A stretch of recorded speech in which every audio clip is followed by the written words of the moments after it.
Hey, this is Rob, and this is episode 60 of the Folly Coffee Podcast. Let's get it brewing.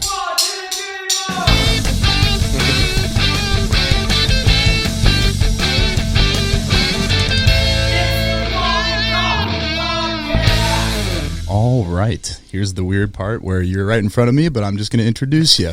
I'm here with Justin Sutherland. If you're from the Twin Cities, you likely know the face. Partner at Madison Restaurant Group, most famous for probably Handsome Hog, but you got Oxcart Rooftop, 2018 winner of Food Network's Iron Chef, Top Chef competitor. Was that 2019? I was. Co-founder of the North Stands, which is a recent awesome project you've been working on with COVID closures, and somehow through all of this, co-host of a new show called Fast Foodies on TruTV.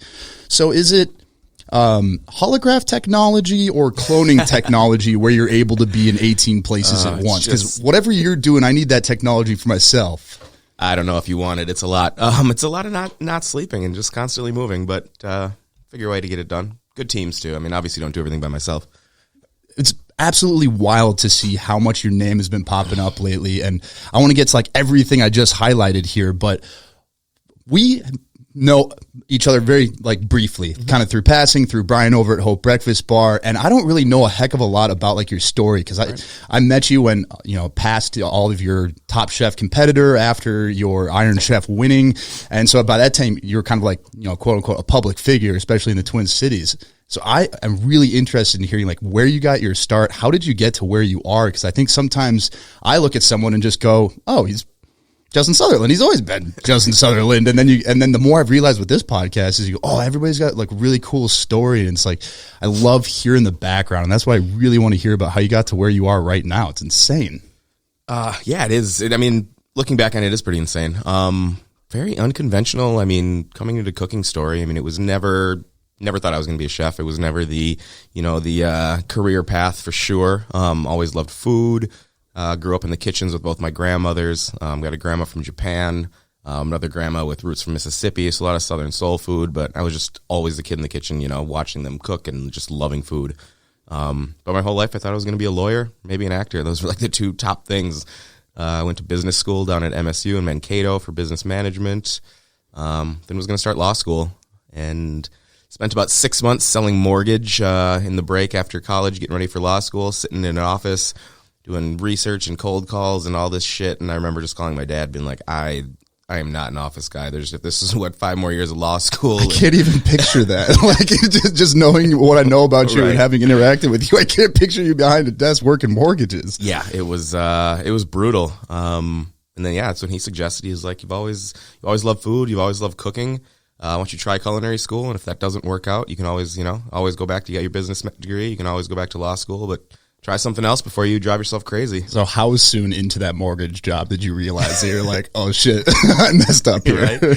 I mean, I enjoyed putting a tie on, it was nice going, but that office work, and I do not have that, type A personality to just sit and, I don't know if any human naturally does. I think anybody that does that probably finds a way to make it work. And so from there, you had the conversation with your dad. If I remember correctly, you went down to Atlanta for culinary school. Yep. How did you choose Atlanta as the location to go? I mean, a few ways. One was really just looking for somewhere where it didn't snow. So, I started looking for culinary schools, and I was like, all right, it's a chance to, move for a little bit. So let's skip some winters. Back in the early 2000s, Atlanta was a pretty happening place to be, for a young guy too. So it just, kind of worked out. What's the application process like? Because, I mean, at that point, you really didn't have any professional culinary experience. What's the process like to apply for a culinary school with no previous experience? Nothing. That's how they'd prefer. They prefer you. Culinary schools really just want your money. No, fair enough. But yeah, I mean, nothing. I mean, you'll, go through the apply and generally accepted. What's your next step after you finish culinary school? Stayed down in Atlanta for a while. Actually, almost a little over 4 years. Just loved it down there. Helped open a couple of restaurants, and kind of first really real cooking jobs were down there, and then realized it was time to come home. And at that point, while you're in Atlanta cooking, what was your culinary style? Do you even to this day, do you consider yourself like you have a specialty style, or do you have any favorites that you like to focus on, or how did you kind of approach cooking while you're down in Atlanta to when you moved back up to here? Yeah, I mean, honestly, I didn't really have a style. I just knew I loved to eat, and I loved it. You know, I loved trying new things. I loved exploration, but there was never like a strong base. You know, aside from the family food. I mean, coming from the Midwest, I mean, we were very, you know, meat and potatoes. You know, Minnesota, you know, comfort food. Grew up on a lot of that. Grew up on a lot of Japanese food with my grandmother, and a lot of soul food with my other grandmother. So I mean, those were the foods that I had embedded in me, but I was just there to take it all in and learn. And when you moved back to Minnesota, did you have like a vision for where you wanted to go with your career? Did you have a vision of what you wanted to do in food? No, not at all. Not at all. I just, you know, like I just remember, especially, you know, I was young coming up, like standing next to some of these just badass cooks that were just like, you know, they were just like these pirates to me. I just knew that I wanted to, like, they just moved so fast. They had burns and cuts all over their arms and nothing, you know, they were never hurt, and, you know, drinking whiskey and smoking cigarettes and never sleeping, and just, you know, these old school badass chefs and line cooks just seemed like these just invincible, you know, pirates. And I was like, I want to be like them. It's a really good way to put it. Actually, when you say pirate, you go, that is literally like what I picture when I picture a line cook. Right. It's like someone who's accidentally resting their hand on the stove, and you're like, dude, your hand. And they're like, oh yeah. Wrap some duct tape on it. We're good. Where did you land when you moved back home? I kind of bounced around all over. When I first came back home, met up with David Fema, and, you know, did some work for him, opened a lot of restaurants with him, starting, where I really wanted to work was Meritage in St. Paul. That was, I mean, it still is, but I mean, at the time it was, you know, one of our best fine dining restaurants around, especially in St. Paul where I was from. So it was always my goal. I applied there many times without getting the job, and finally ended up getting a job at Meritage. And that's probably the first place that I really got my ass kicked, really like fell into a, you know, French brigade, you know, real fine dining, badass chef system. Yeah, it was awesome and horrible and terrifying. And for someone not in the food world, what is your definition of getting your ass kicked when you say you get your ass kicked going into Meritage?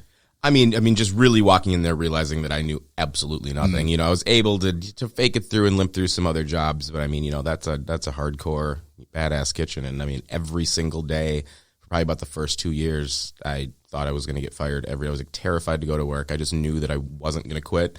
And I was just going to keep trying to figure it out. But it was tough. What were the biggest difference between the kitchens you'd been in and being there? You know, the volume versus quality of food. I mean, that place just pumps out, you know, some of the best food in the state, just at an extremely high volume with, you know, a tiny kitchen and just very, very high expectations.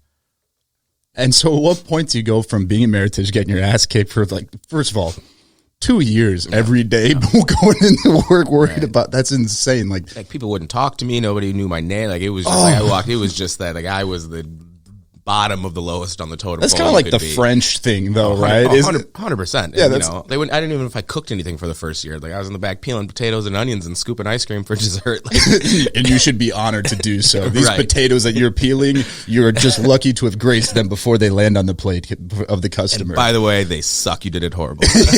Yeah, we'll use them because we have no other option. But if we did, so 2 years of going in, worrying about getting fired every day. How does that lead to you ending up on Iron Chef? I mean, I think just really sticking it out at Meritage. I mean, I spent 5 years there with Russell, and you know, I started, like I said, bottom of the totem pole, scooping ice cream in the back kitchen for 2 years, and ended up getting promoted to sous chef, and you know, just like working my way up the line, and then finally was sous chef at Meritage. And then Russell went and opened his new restaurant, Brasserie Zentral, in downtown Minneapolis, and brought me over there to be one of the opening chefs of that restaurant. So really just worked my way up from the dish pit to becoming a chef at a great restaurant. When you got named sous chef, had you shifted from worrying about getting fired to knowing you were going to become sous chef at that point? Yeah, I think when about a year and a half in, when I realized Russell actually knew my name, I was like, all right, maybe this will work out. He just nodded at me one day. I think I'm not getting fired today. This is good. Yeah, and so I mean that was kind of the progression here. Stayed at Zentral for, you know, the first, you know, they unfortunately closed early just for a lot of horrible location stuff and whatnot. But probably about 2 years into Zentral, I had this weird, like quarter life crisis moment. Like I got in a really, really bad car accident that like I walked out of completely unscathed. But everybody looked at the car. I have no idea even how I literally just walked out of it and my car was just crumbled. And I was like, what the fuck? And I had like a really bad breakup with a girlfriend that year. I'd spent the last 5 years just getting my ass completely kicked, and then finally like got to the place that I thought I wanted to be. And I was like, is this really what I want? I'm just working more hours for no more money and blah, blah, blah. So I ended up just selling all my shit and calling my parents and telling them and bought a one-way ticket to Costa Rica. And literally, I was like, I don't know what I would do. Why Costa Rica? I mean, I don't know. Everybody I talked about said like Costa Rica was the place to go find yourself. I don't know. Yeah, I mean, it was cheap and it was I had never been, and everybody had definitely talked not about. Snowy. Definitely not snowy, and everybody had talked. I knew a lot of people that had spent some time down there and just loved it. That's sick. But it was just a definite like I'm not going down a good path. I got to get the fuck out of here. Damn. How did you spend your time in Costa Rica? I mean, I ended up staying down there for almost 8 months. I spent about almost a year down there, and pretty much like walked the entire country, like from Belize through the Panama Canal. I took buses, walked. I found one little beach town in Costa Rica called Montezuma, where I'd rented a little hostel for like $2 a day and stayed there for like a month of it, and just completely by myself. So you're there for 8 months. What leads to you wanting to come back? When you left there, it's a one-way ticket, so presumably you don't really have an end in sight or like a goal end date. Right. What drives you that when you get to that point at 8 months that you're like, all right, it's time to come back? Because at this point, you've gotten in a car crash. And those moments are crazy where you're like, I shouldn't be here. Right. And then bad breakups, we know how those can go. And Yep. so you're down there. At what point does it turn that you say, I'm here for 8 months. I'm rolling back home now? I think it was very gradual. I mean, when I first got there, I absolutely fell in love with it. And I was like, I'm never going home. I'm staying here forever. And then after the vacation aspect of it, wears off, and then you're like, all right, well, now I'm living here. Let's, at least, got to have some sort of purpose. Read a lot of books, did a lot of writing, which kind of reflected upon what I wanted to do. I still knew that I loved cooking. I mean, I ate a lot of food down there and tried a lot of different stuff. And just really tried to figure out what I wanted out of that career, before I came back. And I think I knew I wanted to run something myself. I think I had spent, a lot of time working for a lot of different people. I had learned a lot of what not to do and a lot of what to do. And I knew I just wanted to kind of be my own boss and open my own restaurant. So it was. What did your friends and family think? My parents thought it was crazy. They're like, we're not sending you any money, so you figure this shit out. And you're like, it's good. It's $2 a day. I'll be all right. Right. Yeah. I mean, and I honestly I didn't really tell that many people. I literally just ghosted. Isn't that funny that you can do that? That in this age where everybody has to announce every little thing, you're like, I just had lunch. You're like, I'm going to Costa Rica. I don't know when I'm coming back. Bye. Yep. So you, at the 8 month mark, you move back. What's it like being back? Do things feel different, or do you have a different mindset now that you've kind of spent this time developing, writing, reading? What are your moves when you get back? Yeah, I mean, that was really where I started writing the business plan for Handsome Hog. The space that it was currently in used to be Bin Wine Bar, and it was I just loved the location. It was small, it was intimate, it was like the restaurant that was kind of like my dream size of restaurant. So it kind of was in the back of my head told me, like, if that place closes, that's going to be, where I want to do something. So while I was gone, Bin ended up closing, came back home with this idea for this kind of restaurant concept, and then when I came back into Lower Town and saw Bin had closed, I was like, this is fate, it closed. Did I lose? Oh, I lost it. I was like, maybe this is fate. Bin closed. I think I got my shit together. I kind of have an idea. Let's go for it. What steps do you take to be able to get it open? Because there's so many things that go into the planning and launching of a restaurant. Right. You've got the business plan. Where do you take that to be able to even have like the funding, the backing, the ability to be able to open a restaurant? Yeah, it's definitely not easy. And I mean, at that point, I didn't really know what I was doing. I kind of did, I was researching stuff and putting stuff together and, asking questions. But I mean, the first step was just to find out what, trying to get that space and, get that secured first. So, called the realtor number on the building and, did the whole walkthroughs of the space and went through that process. And then the realtor was like, well, the building owner would like to meet you and find out what kind of concept you're putting in there. So went and did my pitch to the owner, and they had the owner of the building itself, and he asked if I had, how far along on financing were we? And I said, not very at all. This is like step one. And he was like, well, I love your idea. If you don't, if you need an investor, I'd I'd be happy to, to finance it. So that's how the first one happened. Damn. How long did it take to get it up and running? It was just about a year. Okay. Yep. Maybe a little bit more. Was it what you expected? I mean, yes and no. I mean, there was a lot that I expected, a lot that I didn't know. I mean, you think there's just so much stuff, embedded in business and restaurant that you don't, doesn't even cross your mind until you're actually doing it. And you're like, shit, I forgot about that part. It's like, I always hear the advice, like, it's going to take twice as long as you expect and 3 times as much as you spend. And like, okay, well, I'll just make out a plan where I give myself twice as much amount of time and build 3 times the budget. And then somehow it's still is more after the end of that. Always. What was the reception like for Handsome Hog when you opened? Like, how'd you get the word out? I mean, it was great. Surprisingly did very, very well. I don't know if surprisingly, but I don't know, just a lot of, it was my city. I mean, I've, always been a St. Paul guy. It was my neighborhood, and it was small enough that it was a neighborhood place. So it was very supported just, by the community initially. And was going awesome. And then got the Iron Chef phone call came after about year 1 of Handsome Hog randomly. And that's when things really started to take off. So they called you up. Yeah, I still at first I thought I was getting punked. I mean, at this point, I'd worked around nobody knew who I was. I didn't, my first restaurant year 1, limping along. But yeah, I got a phone call on my cell phone. He said it was a producer from Food Network, and they'd been kind of following my career and asked if I wanted to be on Iron Chef. And I mean, I thought I was getting punked. I was like, all right, somebody's fucking with me here. Well, yeah, you're like, why are you calling me?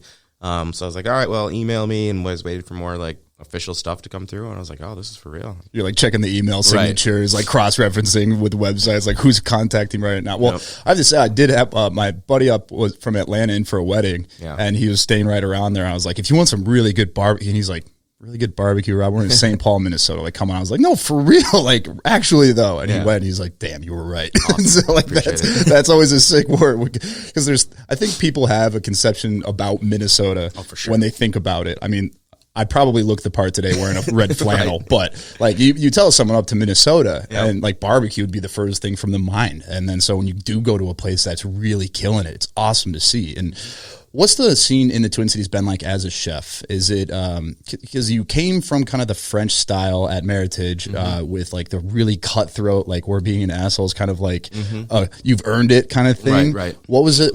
Did you carry that on to Handsome Hog, or what was your approach within the Twin Cities like network of chefs and people within the restaurant industry?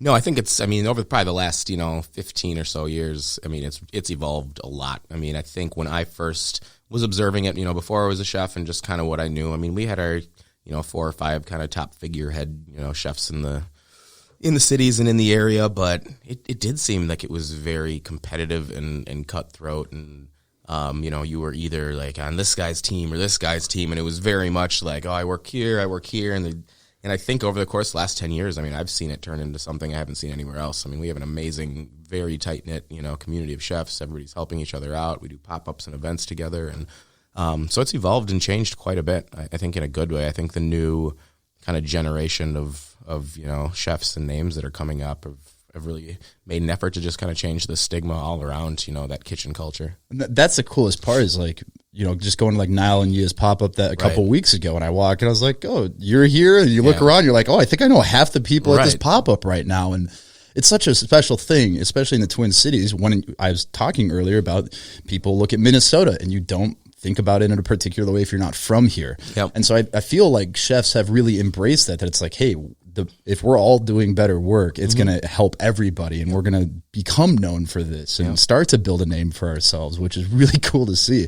And that pop-up was like this huge light bulb moment. I was like, oh, first of all, I think everybody knows everybody. That was the crazy part because like this podcast has revealed that for sure. It's like I meet one person, and then I was like, oh, I had so-and-so, and they're like, oh yeah, no, I know all those people. You're like, that's crazy. But the not lack of competition, but like the lack of animosity about it. Of course. I think everybody just realized, that we all do better when we all do better. I mean, there's no, it's a difficult enough industry as it is. We should all kind of be on each other's team. There's no reason to, to compete. There's enough people out there that need to eat. So once you figure out this Iron Chef call is not a prank call, how quick of a turnaround is it from them saying, we want you to be on the show to going and competing?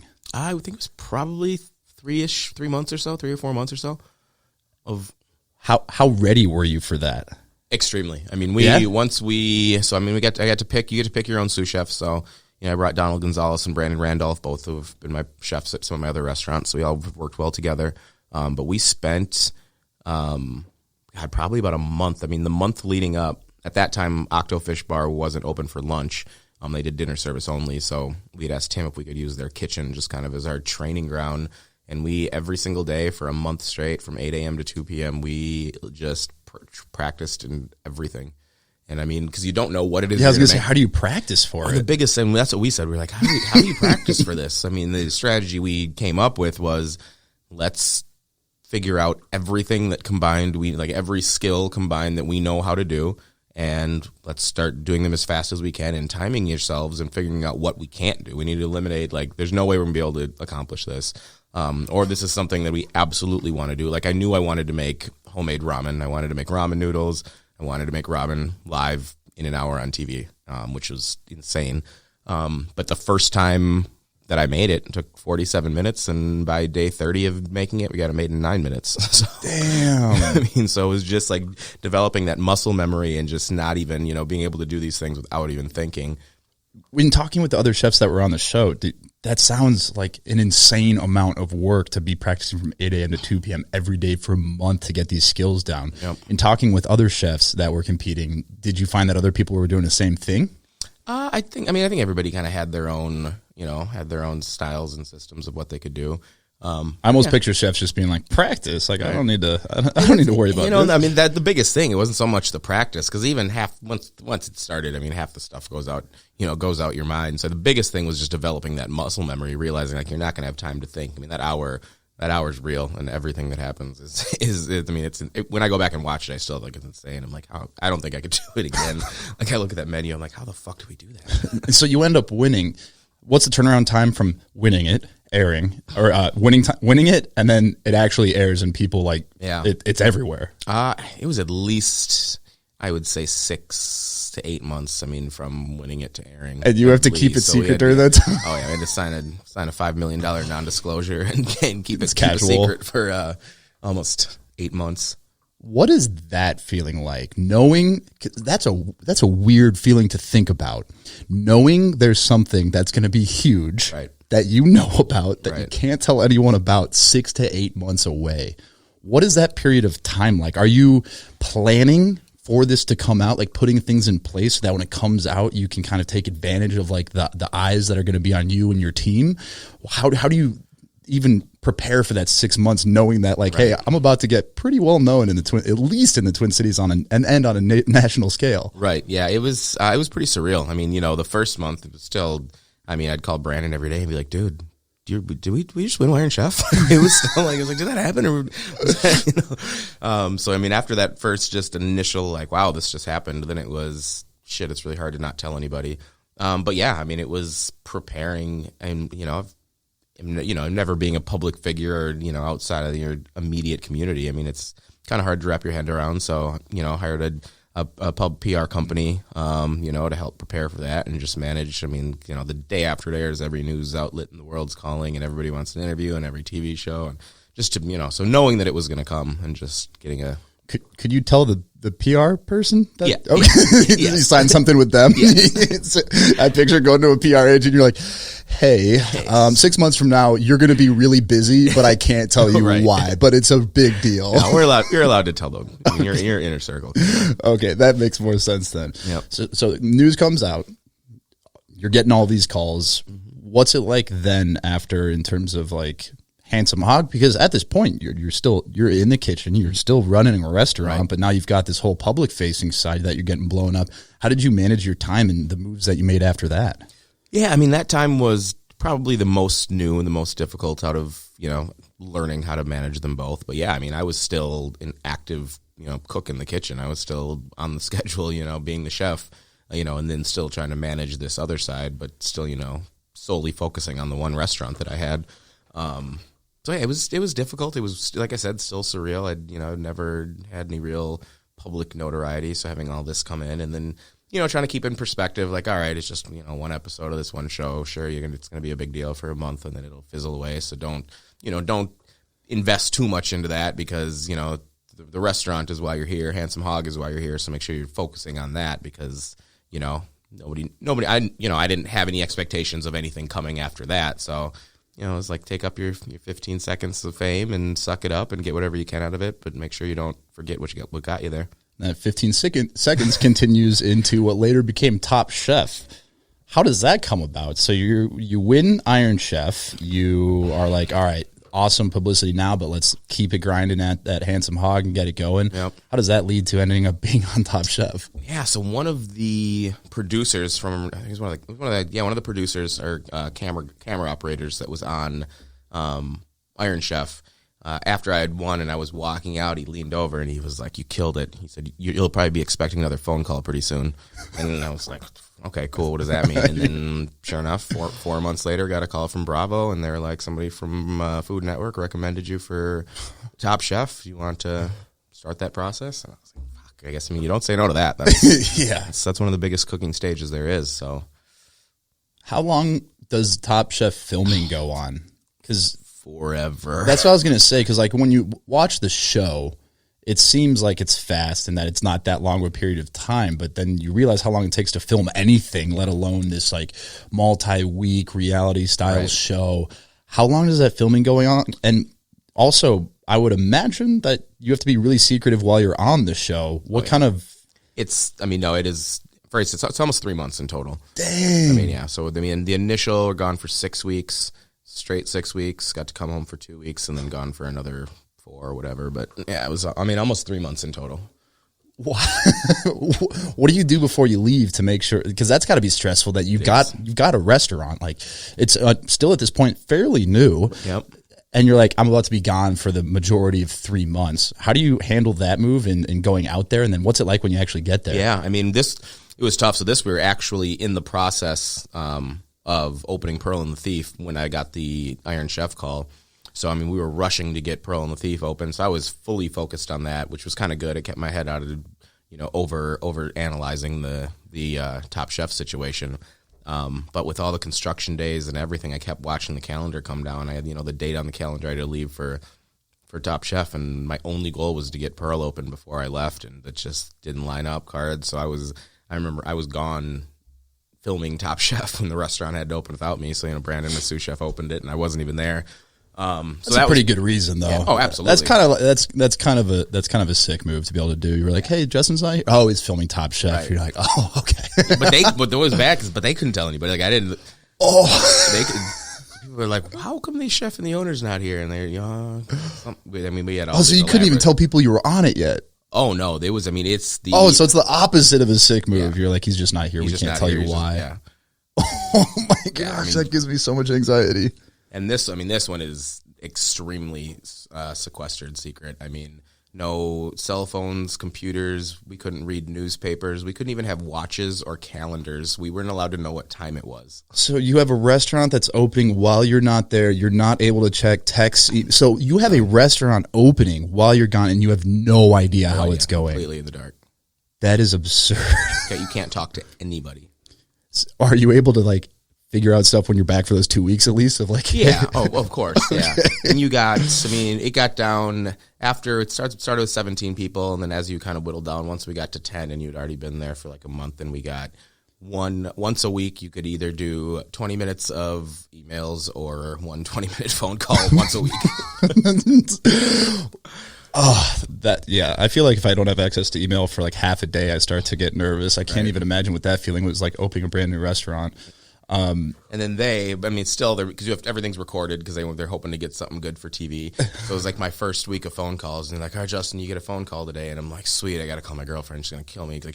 I didn't know it was gonna be this bad, so I was like, "Yeah, I'll be able to call you." I didn't get there, and they take your phones away, they take everything and nothing. So I'm like, "All right, I got to call my girlfriend. She's gonna freaking kill me." And they're like, "Nope, actually, we need you to call your business partner because we want to get some footage of how of how the restaurant's going." And I'm like, if this airs and she sees that I called freaking Joe instead of her for my first phone call, yeah, but it's gonna make good TV. It was, honey, it was really, really good TV though.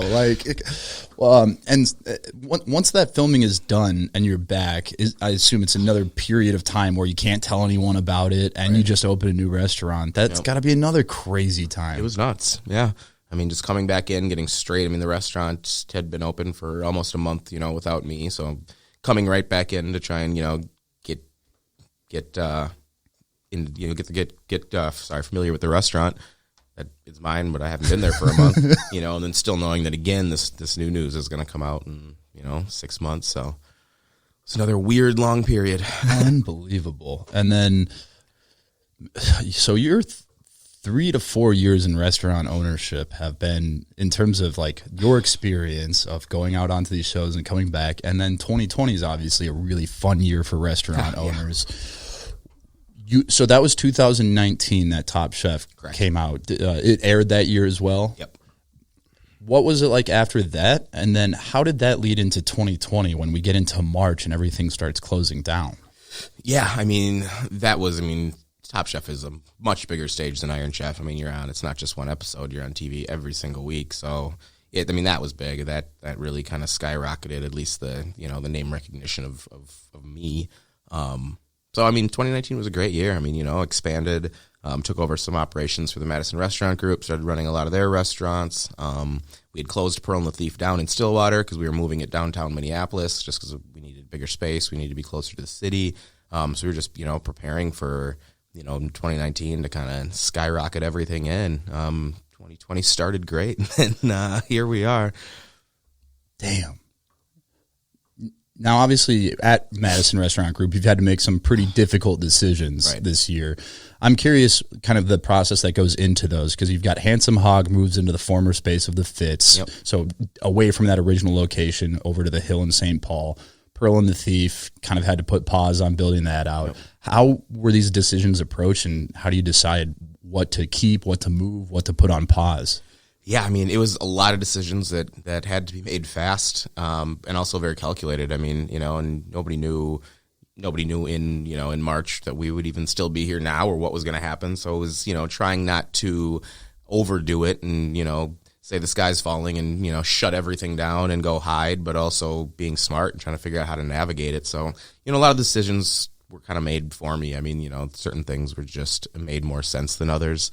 Since that, as far as Madison Group, I only took my Handsome Hog, and that's all that I'm currently running now. I stepped away from my role with the Madison Group. A lot of those restaurants, the buildings are shut down or not going to reopen. So I just am doing Handsome Hog. I have my quick service concepts over in the Potluck Food Hall, the Chickpea Hummus Bar and Obachan out there. And then partnering with Brian and Sarah Ingram in that, and I'm a culinary director for the Purpose Driven Group. So with Woodfire Cantina and Happy Gnome, so helping those out with those guys. But yeah, it was tough. We had to close a lot of restaurants and lay a lot of people off. And because I was going to say that in my intro, I'm like, half this information is probably not accurate anymore because of just what this year has done to everything. Yep. And presumably this is what led to you starting North Stands. Correct. I love the mission behind it, and I know even the mission of North Stands has shifted a bit since its launch. Can you explain how you came to start it and what your mission is with that organization? Yeah, absolutely. So it's Northbound Creative as a company in town. Myself and David Fema just wanted to figure out a way to kind of circumvent all the red tape and just really get money directly back into the hands of these service workers without having to go through all these crazy processes. We just wanted to fundraise and, help this industry, people get through. We're the service industry is probably the biggest, most highly decimated industry, through this whole COVID. So yeah, it started just as a fundraising process, selling merchandise, and anybody who works in the service industry in any capacity, from restaurant owners to dishwashers to valet drivers to anything, can go online, fill out a quick application process, just, showing that you're in the industry. And we've been mailing out grants every single week as the funds come in. So yeah, it was an awesome thing to start and really helped a lot of people. And then really we've, changed mission a little bit after the reopening started coming back and, stimulus checks started coming, and then, the George Floyd situation happened and whatnot. And we've really switched the mission to not just strictly any service industry, but now we're trying to do a bulk fund to help a female-owned or a person of color-owned restaurant really just fully operate. So we're seeing the role you've taken just within the Twin Cities has been really respectable, because that was the first thought I had when I saw you forming this organization and just having a voice during all of this. And obviously, like, your brother's company, Hybrid Nation, has a big focus towards, how do I phrase it, representing underrepresented people. Exactly. And the first thought I had was, how does he have the time? Right. But also with so many things going on, it's so easy to be like, well, I'm really busy. I've got restaurants that are closing. I've got problems. And to see you take that role during that time was just like, damn, if he can do it, we all have enough time to figure out how to make this thing work. Right. And so seeing you do that was just such an awesome way. And like, I really respect you for doing that, because I can't imagine the stress you have been under during this time. That's like literally the restaurant industry possibly being hit the hardest. Right. But the way you've been able to prioritize how you are using your voice and using this like public name you've created through this, like through the TV shows and hard work, and just, it's been really, really cool. Yeah. I mean, it was,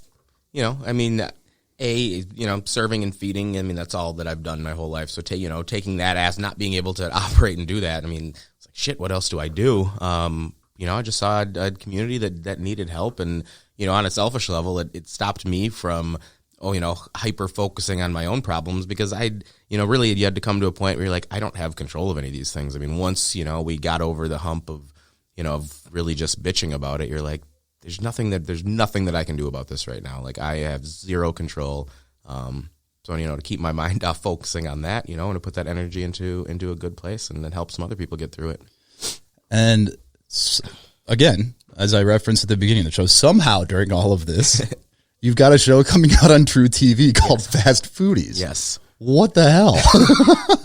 This is an exciting show, one that I'm super excited about. Because it's a hosting gig, and I'm not getting kicked off. I'm there the whole time. It's my show, so that's fun. I thought you kind of like showing up, not knowing if you're going to get fired. It's like from day one, it's been like your entire career, right? This is actually a show that got cast for, I think, last February, and then it was supposed to film in April, and then that after COVID, that got shut down. We didn't even know if the show was going to get greenlit. How did you get involved in the show? Was it something that you were part of from the start, or you got brought in as it was being concepted? I got brought in as it was being concepted. So the show concept had been created, and they were looking for a third host, and phone rang again. I don't know how these people are getting my number, but it was that was super cool. So I was put on pause for most of COVID, and then got a call that Hollywood was back up and running, and I had to come out to LA. Now. This show I'm really pumped about it. Can you explain the concept of the show? Because I think it is so sick. It's going to be fun. It's like no other food competition show out there, because it's really not. I mean, it's competition in the lowest, sense of the word. I mean, it's all about comedy and antics. I mean, it's very lowbrow stoner TV. It's hilarious. But concept is myself, Kristen Kish, and Jeremy Ford, both who were previous Top Chef winners. We invite our celebrity friend over to our closed restaurant, after hours, and they bring in their favorite fast food or guilty pleasure or frozen dinner, just whatever shit food they eat on the road. We had amazing comedians like Bobby Lee and Fortune Feimster and Joel McHale, and they would bring this, the cheesy gordita crunch, and us three would have, 2 rounds. Our first round is try and copy this to a T, so that Bobby Lee, he couldn't tell which one came from Taco Bell or not. Like, how can you make this look exactly and taste exactly like Taco Bell? Second round is now take those flavor profiles, turn it into a fine dining dish, or like, how would you put this on your menu at your restaurant? Take all the flavors and come up with something completely different. And how is the, quote unquote winner chosen for each show? Is it the guest? Yeah. So the guest, the guest picks their favorite, and there's, a big trophy, and there's always a weird consequence at the end of the game where the losers have to do something stupid, cover themselves in syrup, or it's a comedy show. That's hilarious. That's so funny, because I know here, like locally on Amalis, they do their like McDonald's pickup where they're making like Big Macs, and you're seeing this thing. And I was just talking about this with Brian, that I was like, it kind of makes sense in a weird way that, like, I'm not going to deny that like fast food meals are good, right? but they're made with like kind of shitty ingredients. So it is this thing. It's like, can you make the same thing that already tastes good? Right. In approaching a fast food dish, do you have to like dumb down your culinary skills to try to match it exactly? I mean, yes and no. I think the biggest thing that it proves is, I mean, really how difficult it is to achieve the consistency that some of the, I think yes, not all of them are made with great ingredients, but a lot are these days. Yeah. But I mean, achieving that consistency of just realizing that I can go to any McDonald's in the world and this burger tastes the same, you know, or just, I mean, all of that. I mean, from the chef's perspective, we're looking at it like, I can make this shitty thing. And we're like, wow, this is really difficult. I mean, there is science behind this fast food that allows them to make it so fast, so consistent, and so cheap. Yeah, it's like back in my beer days at Sam Adams. It's like, yeah, Budweiser is not a good beer, but it is potentially the most difficult beer to brew, make, and right. they're doing it on an international scale. So like the brewers over there are insanely skilled to make a product that like is, you know, okay. Exactly. There's a place for it. Exactly. But yeah, it was so fun. It's the show that I think everybody needs right now. I mean, this, you know, Top Chef's fun, but it's, I mean, people who are really into it, I mean, they are, you know, nail biters, just stressed sitting on the, you know, waiting for this. So I think just having something that's no pressure, lowbrow, we can laugh about it, everybody can relate to it, everybody's eating a cheeseburger, you know, and it's just, I think it'll be good for people just to de-stress a little bit.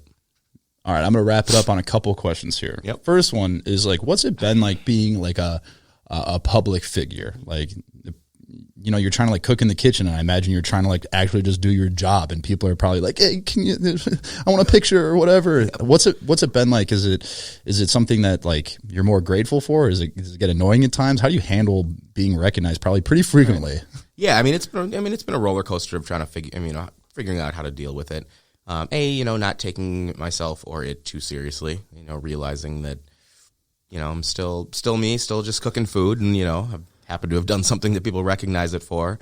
But it's also a lot of gratitude. I mean, I wouldn't be, you know, my restaurants wouldn't be doing what they're doing, and I wouldn't have these opportunities if, you know, without people enjoying it to some capacity. So definitely truly grateful. I never get annoyed. I'm always available for a picture, you know, or a handshake back in the day, or a hug when we could do that. But no, I very much appreciate it. It's been a learning curve, but it's also just staying humble and keeping it all in perspective. I mean, you know, the highs can be high, but the lows can be equally as low. So as long as you know, keep everything on an even playing field and remember where you came from and why you're there, you know, that's what I try and tell myself every day. And then the last question, I've been asking this just recently of chefs that come on. What if you had to have only one utensil besides a knife in the kitchen? What would it be for you?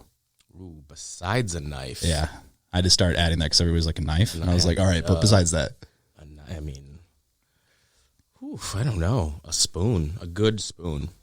What size spoon are we talking here? Like a soup spoon or like a big spoon? No, like a soup spoon, a good like saucing plating spoon. I think every chef has like their favorite spoon that just has the right weight, the perfect amount, you know, size of cup, and you can a good spoon.